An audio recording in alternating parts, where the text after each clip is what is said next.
Allahu Akbar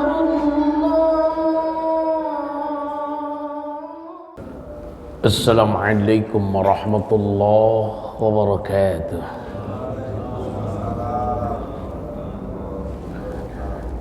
Alhamdulillah alladzi nawwara quluba awliyaihi bil ma'rifati wal iman. Asyhadu an la ilaha illallah wahdahu la syarika lah al-malikul mannan. Wa asyhadu anna sayyidana Muhammadan abduhu wa rasuluh al-mab'utsu rahmatan lil alamin. Allahumma fassalli wa sallim wa barik wa karrim ala sayyidina Muhammadin wa ala alihi wa ashabihi wa atba'ihi wa ummatihi ulil ilmi wal irfan, amma ba'du. Faqad qala ta'ala fi kitabihil karim wa huwa asdaqul qailin, a'udzu billahi as-sami'il 'alim minasy syaithanir rajim. Wa qur rabbi adkhilni mudkhala sidqin wa akhrijni mukhraja sidq waj'al li min ladunka sultanan nasira wa qul ja'al haqq wa zahaqal batil innal batila kana zahuqa. Wa qala an-nabiy sallallahu alaihi wa alihi wasallam inna fil jannah ghuraban yura zahiruha min batiniha wa batinuha min dhahiriha. A'adallahu ta'ala liman at'ama at-ta'am wa alana al-kalam wa taba'a as-siyam wa shalla bil-lail wan nasu niyam. Sadaqallahu al-aliyyul azim wa sadaqa rasuluhu an-nabiyyul habibul karim wa nahnu ala dhalika minasy syahidin wasyakirin walhamdulillahi rabbil alamin. Yang saya hormati, saya muliakan para asatidz guru-guru kita semua. Yang saya hormati, saya muliakan segenap takmir Masjid Baitul Aisyah, Pak Ustadz Kaswadi beserta jajaran. Yang saya hormati, saya muliakan ayahanda bunda jamaah salat subuh rahimakumullah. Bersyukur kita kepada Allah atas seluruh nikmat Allah, yang mana Allah telah memberikan nikmatnya kepada kita semua, sehingga alhamdulillah dengan nikmat Allah lah hari Sabtu subuh ini Allah hadirkan kembali kita di Masjid Baitul Aisyah dalam rangka melaksanakan kewajiban kita, yaitu salat subuh berjamaah, dilanjutkan dengan menuntut ilmu. Mudah-mudahan amal ibadah yang kita lakukan ini semuanya diterima oleh Allah Subhanahu wa ta'ala. Rahmat teriring salam semoga Allah curahkan, semoga Allah limpahkan selalu kepada Nabi kita, Rasul kita, yaitu baginda Rasul Muhammad sallallahu alaihi wa alihi wasallam. Mari kita bersolawat dulu. Sallallahu ala Muhammad sallallahu alaihi wasallam. Sallallahu ala Muhammad sallallahu alaihi wasallam. Sallallahu ala Muhammad sallallahu alaihi wasallam. Sallallahu ala Muhammad sallallahu alaihi wasallam. Sallallahu ala Muhammad sallallahu alaihi wasallam. Sallallahu ala Muhammad sallallahu alaihi wasallam. Allahumma shalli wa sallim wa barik alaihi. Ayahanda buka kitabnya halaman 39 hadis 324.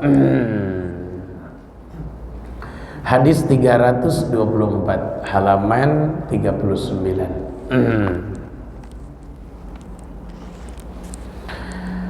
Kata baginda Nabi, inna buyutallah fil ardil masajid wa inna haqqan 'ala Allah ayyukrima man zarahu fiha.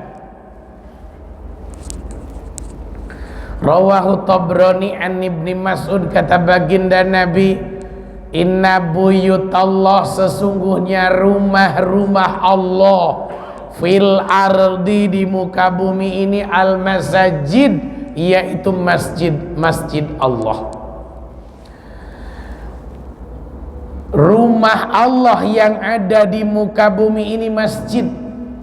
Tuh ya. Makanya siapa yang pengen berkunjung ke rumah Allah, rajin-rajinlah datang ke masjid. Datanglah berjalan kaki, datanglah naik kendaraan, datanglah dibonceng orang. Jangan sampai kita jauh dari masjid, karena masjid adalah rumah Allah. Makanya terkadang sedih ada masjid untuk yang azan duhur aja udah nggak ada, apalagi berjamaah. Banyak sholat masjid zuhur asar tuh nggak ada yang berjamaah di situ. Biasanya masjid-masjid perkampungan biasanya kadang begitu, apalagi daerah pertanian, karena banyak di sawah. Coba. Makanya maaf, yang paling enak tuh tinggal di perumahan-perumahan, karena hampir semua masjid 5 waktu tuh zuhur, asar, maghrib, isya, subuh tuh selalu ada jamaah. Tapi coba ke daerah perkampungan gitu ya, yang betul-betul ini masjid itu masya Allah terkadang yang azan aja nggak ada, khusus zuhur asar, khusus zuhur asar. Makanya masya Allah kita tinggal di Arafah nih beruntung dan bersyukur ya, banyak sahabat sholat berjamaah kita, maka makin nambah semangat kita. Masjid kalau kita bangun, masjid kalau kita makmurkan, berarti kita sudah memakmurkan rumah Allah. Makanya kata Nabi, wa inna haqqan, maka sesungguhnya kewajiban 'ala Allah, bagi Allah, ayyuk karima man zarahu fiha, untuk memuliakan orang yang berkunjung ke dalam masjid. Jadi kalau ada orang rajin ke masjid, dimuliakan sama Allah secara ekonomi, dimuliakan sama Allah secara kehormatan, dimuliakan sama Allah dengan jabatan atau dengan yang lain-lain. Memang itulah jaminan yang Allah kasih bagi orang yang hobi ke masjid. Sekarang itu lagi musim masjid itu bukan yang dikunci, tapi masjid yang terbuka lebar. Musafir boleh tidur di situ, musafir datang ke masjid disuguhin hidangan, musafir disiapkan keperluannya. Itu betul-betul orang ke masjid ini masya Allah. Ada satu masjid,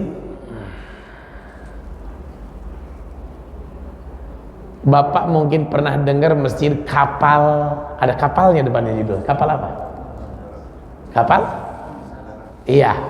Bayangin orang mau berjamaah aja dijemput pakai mobil. Yang jauh-jauh dijemput pakai mobil. Sampai terkenal itu masjid itu masya Allah, infaknya aja per bulan miliaran. Saking apa? Saking maslahatnya tuh masjid. Banyak orang berpikir masjid itu hanya buat sholat. Itu banyak orang berpikir gitu. Stop sampai di situ. Banyak orang berpikir tuh masjid itu buat i'tikaf doang. Banyak orang berpikir masjid itu hanya buat zikir doang. Padahal masjid itu buat kemaslahatan umat. Itu masya Allah, itu masjid itu sampai terkenal. Tuh ya, masjid yang tidak rame dulunya. Ya, pinjam mobil jamaah buat jemputin orang sholat ke masjid. Lama kelamaan itu mobil masjid itu sampai punya 5 mobil 6 mobil, sampai mobil mewahnya pun ada, hanya buat jemput jamaah yang gak mau berjamaah. Masya Allah, tabarakallah. Orang datang kuliah subuh begini nih, pagi ini sholat subuh, bukan hanya kuliah subuh, sarapan pagi tiap hari ya, terus santunan buat orang-orang miskin seminggu sekali atau beberapa hari sekali.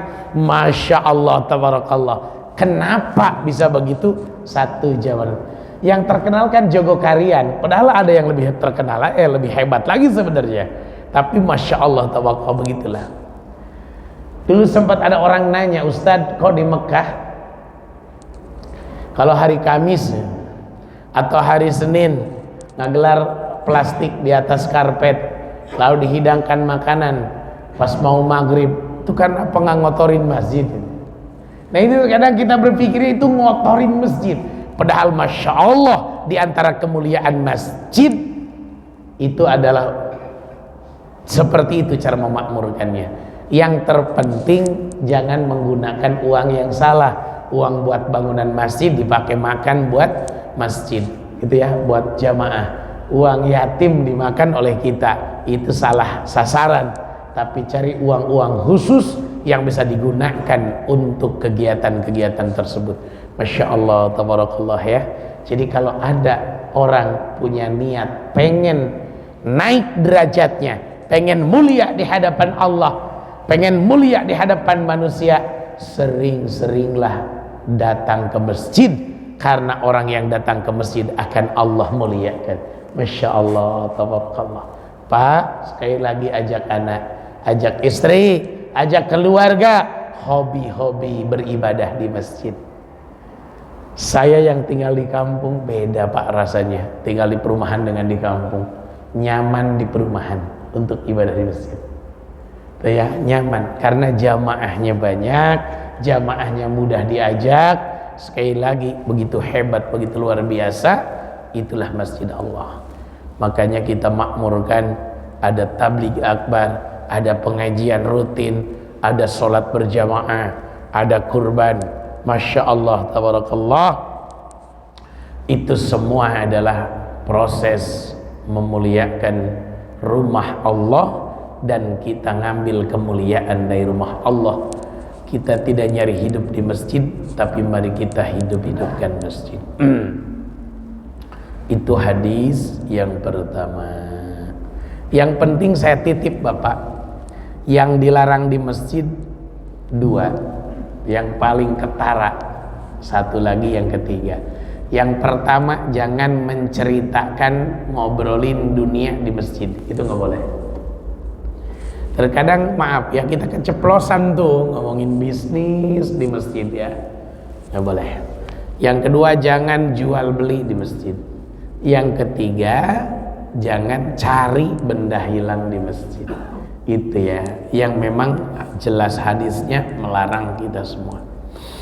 Silahkan masjid buat tempat ibadah, masjid buat tempat menuntut ilmu, masjid buat menjamu orang-orang yang kelelahan. Banyak Pak masjid yang dikunci rapet-rapet sampai pagarnya jadi kunci. Kenapa? Katanya alasannya takut kemalingan. Padahal Masya Allah, banyak musafir yang jam 11 malam pengen sholat isya, tuh ya masjidnya ditutup. Masya Allah. Banyak musafir yang numpang lewat pengen buang air kecil, kalau numpang ke rumah orang kan gak enak. Maka yang dicari adalah masjid. Biarkan barangkali ada tukang maksiat kebelet pengen buang air, ternyata semua tertutup kecuali masjid yang terbuka, lalu dia buang air di masjid itu. Disitulah mungkin dia dapat hidayah. Ya Allah, ternyata yang bisa nolong hanya masjid. Ya, makanya kabar gembira, Muhammadiyah beli gereja di luar negeri dengan berapa harganya, sangat mahal. Gereja dibeli di luar negeri, di Eropa sana, oleh Muhammadiyah dalam rangka mau dirubah jadi masjid untuk menjamu orang-orang muslim yang berada di negara itu bisa beribadah dengan baik. Indah, hebat loh. Pak punten, kalau Bapak punya rezeki, saya mengajak Pak, hobi-hobi bangun masjid di pinggir jalan. Saya, bapak yang pernah ke pesantren saya, cari masjid pinggir jalan tuh susah sekali. Termasuk di kecamatan tempat saya tinggal, nggak ada masjid di pinggir jalan, Pak. Masjid tuh di dalam semua. Kalau kita orang-orang musafir mau sholat tuh bingung, Pak, ke daerah sana. Saya aja orang situ ketika kepepet mau maghrib aja bingung, Pak, karena di kecamatan itu nggak ada masjid di pinggir jalan. Nah, bagi bapak-bapak yang ada rezeki, sisihkan harta bapak, di mana saja ada tanah kosong, belilah, disitulah bangun masjid. Bayangkan, Pak, kalau itu berdiri tegak sampai kiamat, kita yang beli tanahnya, kita bangun di situ, masya Allah, tabarakallah, itu pahala luar biasa. Bisa jadi banyak orang yang meninggalkan sholat bukan gak mau sholat, tapi pas mau nyari masjidnya kagak ada. Bisa jadi begitu. Makanya maaf, terkadang ada masjid terpencil di tengah sawah. Itulah orang-orang yang memang menyiapkan fasilitas ibadah buat orang-orang yang lewat. Dahsyat, luar biasa. Hadis yang kedua, hadis ke-325.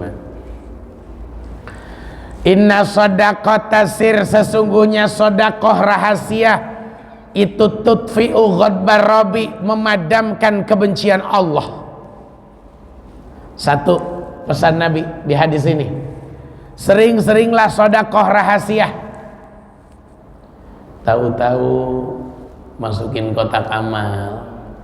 Kan orang sedekah tuh macam-macam. Ada orang yang pengen disebut melulu, pengen diumumkan melulu sedekah. Tapi ada orang yang sedekah rahasia. Saya pernah baca di sebuah kitab di zaman dulu. Di zaman dulu itu para ulama, para orang-orang soleh, kalau mau sedekah, satu, nyari orang buta. Dia sedekah sama orang yang tidak bisa melihat. Yang kedua, terkadang sedekahnya ditaruh di tempat di mana pemulung, pengemis lewat. Maka ketika pengemis pemulung itu lewat, orang miskin itu lewat, dia menemukan sedekah kita, benda kita, maka itu saking pengen rahasianya. Nah, sekarang lebih gampang lagi, Pak, sedekah rahasia. Sudah ada QRIS, udah rahasia. Sekarang udah, maaf ya, transfer, udah enak sekarang. Contohlah di situ tuh ada tulisan di tadi lewat di sebelum terminal Cimone, dilelang pembelian tanah wakaf buat pelebaran masjid per meter 875.000. Tuh ya, ada QRIS-nya di situ. Tinggal klik aja kalau orang ngerti. Kalau saya kan nggak ngerti caranya.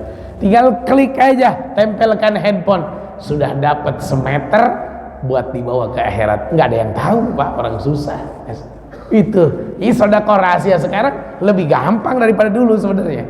Lebih gampang. Makanya ayahanda, bunda, saya mengajak yang punya rezeki jangan pernah berhenti untuk sedekah. Karena maaf, sedekah itu begitu hebat, begitu luar biasa. Dan ada yang lebih luar biasa lagi. Apa itu? Sedekah rahasia, tidak ketahuan orang. Masya Allah, Pak, ada beberapa orang yang bergeraknya di malam hari. Ketika ada rumah orang miskin, dia gantungkan sembako di pagarnya, tulis di dalamnya, halal dari saya, sedekah saya. Itu ya, pakai kertas, tinggal. Sekarang lagi musim begitu. Orang-orang saking pengen apa? Ngambil bahwa sedekah rahasia itu membuat Allah tidak marah sama kita. Maaf lahir batin. Kenapa Allah bisa marah? Satu, jelas dosa kita banyak. Yang kedua, kenapa Allah bisa marah? Mungkin gara-gara perilaku orang. Itu ya, yang berbuat maksiatnya orang, Allah turunkan marahnya sama semua orang. Yang ketiga, Masya Allah, bisa jadi marah itu karena kita lalai ibadah. Bukan gak ibadah, cuman fawailul lil musallin. Terkadang sholat kita lalai, bukan gak sholat tapi lalai, maka Allah turunkan. Atau bisa jadi gara-gara zakat kita gak dikeluarkan, Allah marah. Tuh ya. Atau bisa jadi kita nggak bisa didik keluarga, istri dan anak, Allah marah. Maka di antara peredam marahnya Allah, sedekah rahasia solusinya. Gitu ya. Ada Pak, pernah menemukan di sebuah kotak amal, ada orang sodakoh, luarnya itu 2.000 rupiah, tapi dalamnya itu ada 5 lembar 100 ribuan. Jadi dibungkus sama dia dengan 2.000 rupiah. Kelihatannya ketika masuk ini 2.000, padahal di dalamnya ada 500.000. Saking pengen rahasianya.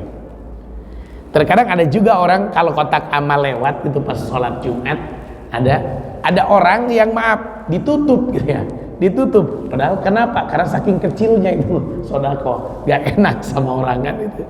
Bukan saking pengen rahasianya. Tapi sekali lagi saya mengajak, kalau sholat Jumat lebih baik kotak amal tidak digeser, cukup di pintu-pintu masjid aja. Kenapa? Karena khutbah ketika sedang khatib ketika sedang berkhutbah, kita jamaah tidak boleh melakukan aktivitas yang lain selain mendengarkan khatib. Itu ya. Oleh karena itu kotak amal kita mah di pintu-pintu masjid aja, insya Allah berkah semua.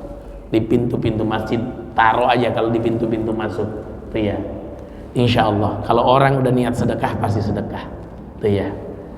Ada kan sekarang kotak amal yang gambar kurung batang. Sekarang ya bentuknya kurung batang dari stainless, ditulisin innalillahi wa inna ilaihi rajiun, lewat gitu ya. Jadi orang kalau mau sodako, aduh ya Allah kalau nggak sodako bahaya ini. Nah ada yang begitu. Ada beberapa masjid, diantaranya satu Masjid Al-Ikhlas Taman Buah satu, yang kedua Masjid Baitur Rahman Gintung Sepatan. Itu mereka pakai kotak amal yang model begitu tuh ya, biar orang takut mungkin ya, biar orang takut. Insyaallah tabarakallah, monggo silahkanlah itu teknisnya. Oke. Yang kedua, pesan Nabi, wa inna silaturrahim, sesungguhnya bersilaturrahim itu tazidu fil umr, menambah usia. Siapa yang pengen panjang umur, kebaikannya bertambah, sering-sering silaturahim. Nah ini Pak, nggak mudah silaturahim ini. Kita berkunjung ke rumah orang tua, kita berkunjung ke rumah saudara, kita berkunjung ke rumah teman, sahabat orang tua, kita berkunjung ke rumah sahabat kita. Terkadang waktu kita tersita dengan urusan-urusan kita, sampai silaturahim ini jarang terjadi. Sekalinya kita berkunjung pas orangnya meninggal baru. Padahal kenapa kita tidak melakukan ketika dia sedang sehat, sehingga kita bisa bercerita. Makanya dalam kitab Riyadhus Shalihin begitu besar keutamaan orang yang silaturahim. Jadi jangan tinggalkan Pak silaturahim. Berkunjung ke rumah siapa, berkunjung siapa, tapi maaf jangan terlalu sering. Ini mah tiap hari silaturahim, bosan orang. Bahasa Nabi zurgiban tazdad huban, berkunjunglah jarang-jarang maka akan nambah rasa kasih sayang. Tapi berkunjung sering-sering, enak. Datang lagi. Pas banget lagi datangnya. Pas waktu sarapan dia datang. Pas waktu makan siang, dia datang. Pas waktu makan malam, dia datang pas bener gitu ya. Sinyalnya pas banget gitu ya. Mohon maaf lahir batin punten ayahanda bunda. Sering-seringlah berkunjung ke teman kuliah, ustadz reunian, termasuk silaturahim, termasuk. Tapi hilangkan kesombongan kita. Terkadang kalau udah reunian silaturahimnya nggak dapet, dosanya dapet. Kenapa? Pengen kelihatan saya udah sukses. Nah ini yang terkadang cerita menyombongkan apa yang kita punya. Nah ini terkadang penyakitnya, gangguannya di situ biasanya. Nah ini hati-hati. Yang paling parah CLBK, cinta lama bersemi kembali, udah aki-aki masih mikirin itu. Allahu Akbar. Nah itu ya bunda, ayahanda, jangan tinggalkan silaturahim kalau pengen panjang umur, karena itu jaminan dari Nabi. Siapa yang sering silaturahim badan sehat, panjang umur. Enak Pak, gak usah jauh-jauh lah. Ada orang sakit Pak, lalu kita datang bersilaturahim, berkunjung dalam rangka menjenguk. itu bikin cepat sembuh Pak yang sakit Pak. Bikin cepat sembuh yang sakit. Apalagi kalau bawa amplop sama parcel, lebih cepat sembuh lagi. Tuh begitu. Jadi sering-seringlah kita silaturahim. Hayo budayakan silaturahim di antara kita dengan sahabat kita, dengan khusus orang tua kita, keluarga kita, maka insya Allah akan menambah usia. Tapi suka begini Pak. Terkadang teman WA, saya main ya ke rumah lu gitu ya. Teman WA, udah kebayang pasti pinjam duit nih. Nah, jangan suka buruk sangka. Dan belum orangnya datang udah pikir paling. Biasanya orang yang gak pernah nelpon, gak pernah ini WA, tiba-tiba WA itu udah kepepet tuh orang. Nah, itu terkadang kita udah buruk sangka. Baik sangka aja dulu, baik sangka aja dulu, baik sangka. Jangan buruk sangka. Tapi punten Pak, kalau kita silaturahim ke rumah orang, jangan suka banyak minta. Lihat sepeda ngegantung, nggak dipakai ya sepeda, buat saya aja. Lihat ini penyakit ini. Lihat pohon mangga lagi berbuah, ada plastik nggak? Minta plastik bukan minta mangga. Buat apa? Itu mangga melototin saya. Jangan banyak minta dan banyak ngeluh. Jangan banyak ngeluh. Alhamdulillah saya bisa silaturahim ke sini. Sebenarnya nggak punya ongkos, maksain saking kangen. Biar pulangnya dikasih ongkos. Ini penyakit juga ini. Aduh, silaturahim itu yang kita ceritakan adalah kualitas kita dalam beribadah sama Allah. Wa tawassaw bil haq wa tawassaw bis sabr. Yang ketiga pesan Nabi, wa inna sana'i al ma'ruf taqim masari as-su. Sesungguhnya perilaku-perilaku yang baik akan menjaga kita dari jalan-jalan yang jelek. Pak, kalau pengen terhindar dari jalan yang jelek, maka mohon maaf lahir batin, jaga diri kita dari perilaku-perilaku. Dengan cara apa? Lakukan kebaikan. Siapa yang berperilaku baik menolak keburukan. Itu pasti Pak. Kita suka baik sama orang. Ketika orang mau jahat sama kita, mikir, gue enak banget orang baik masa kita jahatin. Selalu akan berpikir seperti itu. Gak enak Pak. Makanya jalan yang kita cari, yang kita tempuh, jalan kebaikan. Bahasa Nabi, khairun nas anfa'uhum linnas. Sebaik-baik manusia adalah manusia yang bermanfaat buat orang lain. Tapi ingat, kalau kita nolong orang, terkadang banyak musuhnya, banyak yang sok. Jangan pedulikan dengan omongan orang, bantulah orang lain. Siapa yang mampu membantu dengan tenaga, bantulah dengan tenaga. Siapa yang mampu bantu dengan harta, bantulah dengan harta. Siapa yang mampu bantu dengan pikiran, bantulah dengan pikiran. Siapa yang mampu bantu dengan ilmu, bantulah dengan ilmu. Man lahu mal falyatasaddaq bimali. Wa man lahu quwwatun falyatasaddaq bi quwwati. Wa man lahu ilmun falyatasaddaq bi ilmi. Siapa aja punya kemampuan, itu yang kita mau. Terakhir pesan Nabi, wa inna qaula la ilaha illallah, sesungguhnya zikir kalimah la ilaha illallah tadfa'u, akan menolak an qailiha, bagi orang yang membaca kalimah la ilaha illallah, tis'ata wa tis'ina, 99 baban pintu, minal bala, dari musibah, adnaha, yang paling rendahnya musibah, alhamu, bingung. Pak, siapa yang pengen terhindar dari musibah, jangan tinggalkan zikir la ilaha illallah. Usahakan la-nya dipanjangkan Pak. La ilaha illallah. Makanya di surya laya, di abahanom itu kan la ilaha illallah, zikir di torekat nasambandiyah itu sampai hampir gak kedengeran.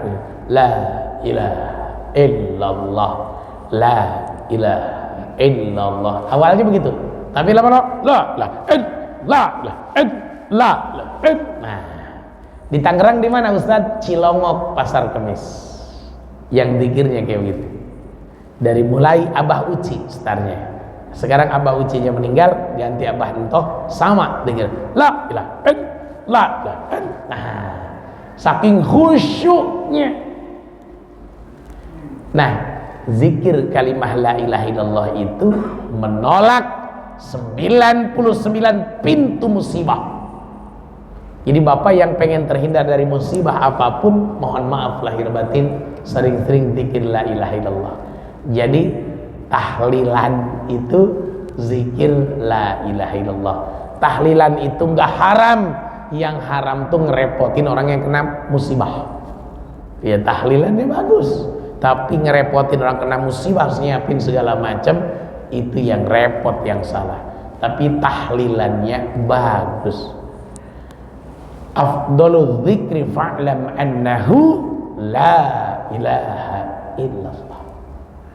Zikir yang paling utama adalah kalimat la ilaha illallah. Nabi mengatakan man akhiru kalamihi la ilaha illallah dakhalal jannah. Siapa yang akhir hayatnya bilang la ilaha illallah masuk surga. Makanya 10 tanda orang meninggal husnul khatimah, di antaranya adalah 1 orang yang meninggal dunia pas meninggal akhir katanya mengucapkan kalimat la ilaha illallah. Yang kedua, ketika dia meninggal dunia keringat ada di dahinya. Iya, kalau kelihatan secara fisik ada keringat di dahinya, maka kata Nabi itu termasuk orang yang mendapatkan kualitas husnul khatimah. Jadi kalau bapak ngelihat orang meninggal takziah, makanya suka dibuka kan, tutup mukanya, set, lihat keningnya. Kalau dahinya itu berkeringat, yakinkan dia adalah husnul khatimah. Yang ketiga, ciri orang husnul khatimah itu apabila dia sudah meninggal dunia, yang diceritakan oleh orang-orang, hampir semua orang tentang kebaikannya, bukan keburukannya. Masya Allah. Itu diantaranya. Nah, Ustadz, kok musibah ada 99 pintu? Apa yang paling rendah? Adnaha alham. Musibah-musibah yang Allah turunkan ke muka bumi ini, yang paling rendah adalah alham. Apa itu? Bingung. Alham tuh bingung. Pagi-pagi bingung mau sarapan apa ya? Udah bingung. Pagi-pagi. Tuh ya.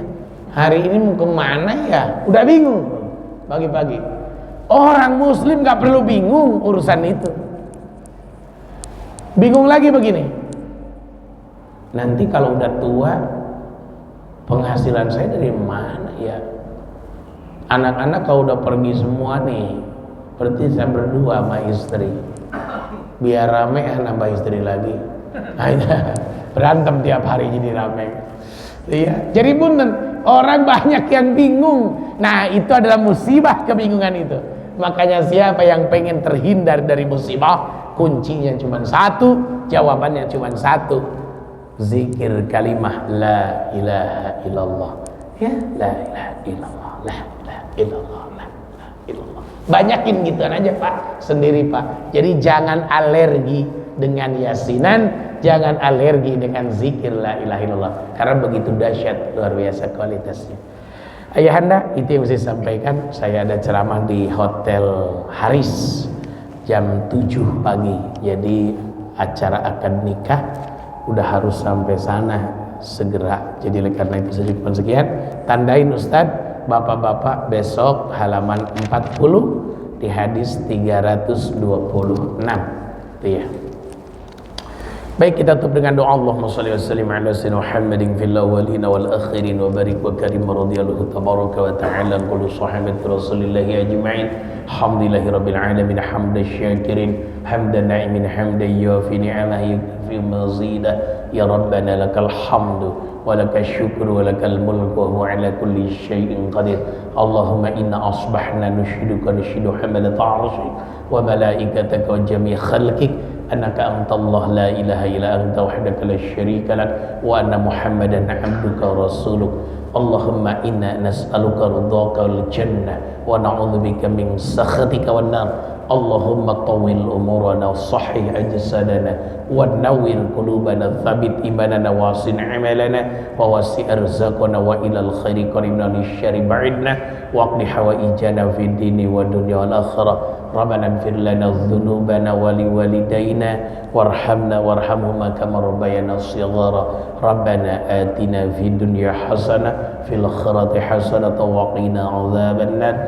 Salli wa sallim ala jami'il anbiya'i wal mursalin walhamdulillahi rabbil alamin. Ayahanda bunda yang saya muliakan, maafkan bila ada ucapan yang tidak berkenan. Yang benar itu dari Allah, yang salah kebodohan pribadi saya mohon ampun kepada Allah. Subhanakallahumma wa bihamdika asyhadu an la ilaha illa anta nastaghfiruka wa natubu ilaik. Billahi taufiq wal hidayah wal afa minkum. Assalamualaikum warahmatullahi wabarakatuh. Allah